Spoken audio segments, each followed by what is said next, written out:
Nos faltaban Santa Cruz, Potosí y Chuquisaca. ¿Querías saber cómo vivían los bolivianos en el pasado? Nos falta la parte 3. Vamos ahora. Ante todo les quiero agradecer por el acompañamiento. Llegamos al año de existencia. Un gaucho en Bolivia ya tiene un año de vida y se los quería agradecer totalmente. Esto es algo que recorrimos juntos, muchos se sumaron al principio, muchos vinieron después. Fue algo impresionante para mí, así que es un encanto poder compartir los fines de semana un poco de data con ustedes, que ustedes me vengan con sus comentarios. El tema de los comentarios es algo impresionante, poder leerlos, poder intercambiar ideas, es maravilloso. Lo que pasó en este año no tiene nombre y se los recontra agradezco. Espero que sigamos por el mismo camino y si no te suscribiste, suscríbete. Un gaucho en Bolivia. Basta de preámbulo. A lo que viniste, nena, dale. Vení. A lo que vine. Bueno, pensemos primero en Potosí. En Potosí, si tenemos que hablar de Potosí, tenemos que pensar primero en su aristocracia, en su clase dominante del año 1900. ¿Por dónde se los podía ver?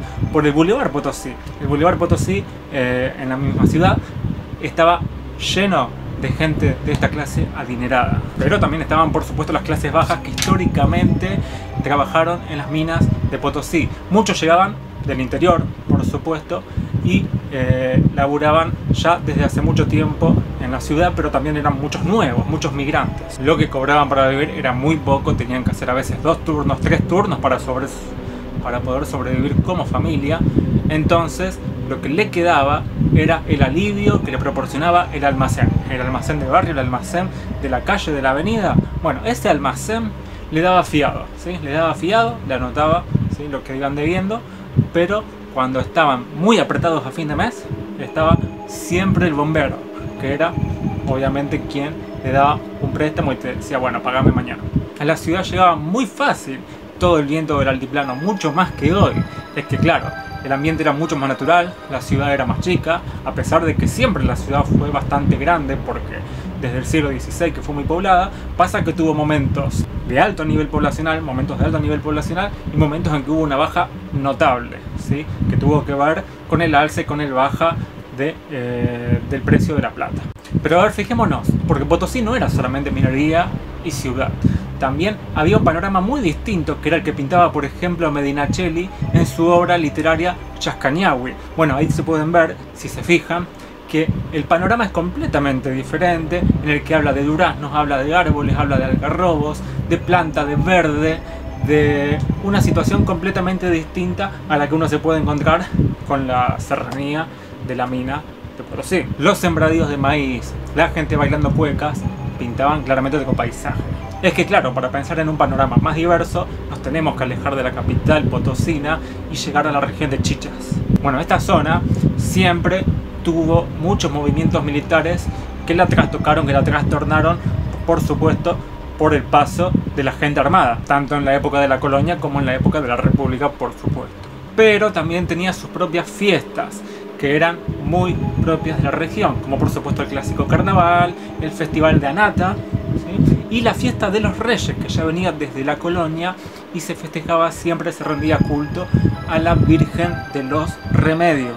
Pero era muy difícil no encontrarte con una variedad amplísima de instrumentos musicales y por supuesto el vino, el singani y la chicha. El panorama de Santa Cruz, piénsenlo como un pueblo de hoy, con casas de un solo piso, techadas a 2 aguas, calles de tierra. Si ustedes están en la máquina del tiempo y llegan a esa Santa Cruz, no esperen caminar por la Plaza de la Concordia sin cruzarse por adelante con distintos animales y vacas. ¿Había multas? Sí, claro que había multas, pero la gente de ahí no las pagaba. ¿Cuál podía ser uno de los medios de transporte? Bueno, la carreta con bueyes, ¿sí?, era muy habitual para una región que era muy pantanosa, que tenía muchos verdes, que eran caminos muy precarios y donde el horizonte era puro verde, no veías relieve alguno. Para 1900 la función de los ríos no difería mucho de lo que ya hablamos los videos anteriores con Beni o con Pando. La verdad es que había muchas canoas, que eran el principal medio de transporte fluvial que permitía conectar una zona con la otra. La llegada de los vehículos motorizados fue muy lenta. Recién para 1919, 1920 nos vamos a encontrar con el primer automóvil, con las primeras motos, con sidecar, ¿sí? Con ese espacio al costadito. Y recién para la Guerra del Chaco va a haber en Santa Cruz la presencia de camiones que eran especialmente, por supuesto, de uso militar. El servicio de agua potable era muy precario. Los médicos practicaban cirugías muchas veces en los propios domicilios de los pacientes. Por supuesto era muy riesgoso. Y ya encontrábamos para el momento algunas empresas que explotaban la producción de cerveza y también de querosén. El querosén, que va a ser uno de esos primeros combustibles que va a ser antecesor de todos los combustibles que vamos a acostumbrar a ver en la ciudad y en la región de Santa Cruz mucho después. Para esos inicios del siglo XX, la ciudad de Santa Cruz apenas tenía 18.000 habitantes, pero iba a empezar a tener sus primeros contactos con regiones de Argentina y de Brasil que la van a proveer de muchos productos que hasta ese momento no conocía su población. También las élites adoptaron costumbres europeas. ¿Vieron como hablamos antes de Potosí? Bueno, en Santa Cruz también. Eso se va a notar muchísimo en la construcción de las nuevas viviendas de la época. Ya el problema del regionalismo estaba instalado, ya se hablaba de una posible rivalidad con La Paz, si bien en ese momento el principal rival de La Paz era Chuquisaca, era Sucre. Ya la propia prensa cruceña marcaba en 1907 como su población era de raza blanca y tenía un uso masivo del castellano.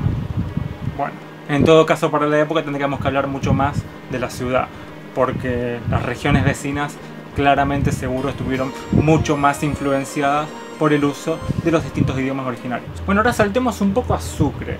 La cosa era muy interesante en 1900, 1910, 1920, porque había un intenso movimiento intelectual de gente que le gustaba leer, que tenía posibilidad de sacar publicaciones, manuscritos, obras literarias. No era fácil para ese momento, ya que los únicos medios de difusión eran solamente las imprentas, ¿sí? Para poder imprimir algo, y recién, mucho más tardíamente, la radio. Entonces todos estos folletos, estas pequeñas publicaciones, eran mini periódicos, eran una forma de expresión muy habitual entre gente que tenía un mínimo básico de educación y que trataba de destacarse en esa ciudad, que sin embargo no estaban siempre, y en la mayoría de los casos no estaban dentro de los carriles de la Universidad de Chuquisaca. No es necesario relacionar a la universidad con todo este movimiento, sino que era por afuera. Toda esta población estaba mayoritariamente cerca del casco histórico de Sucre, ¿sí? A pesar de que no había mucho más que 50.000 personas, no era poco.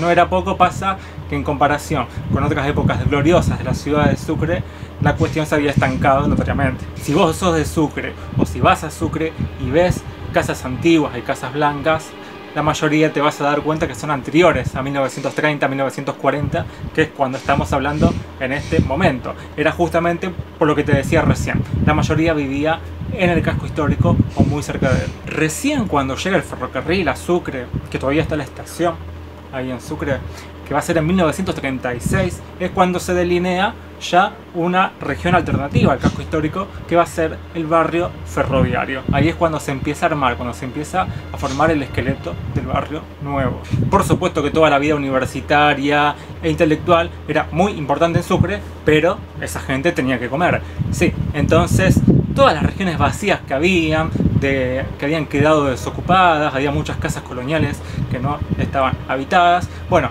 se empezaron a dedicar a las áreas agrícolas de la producción, que obviamente los sostenían, les daban de comer y que estaban casi todas cerca de Sucre, porque en las afueras de Sucre, en lo que es todo el departamento de Chuquisaca, eso es más difícil de encontrar.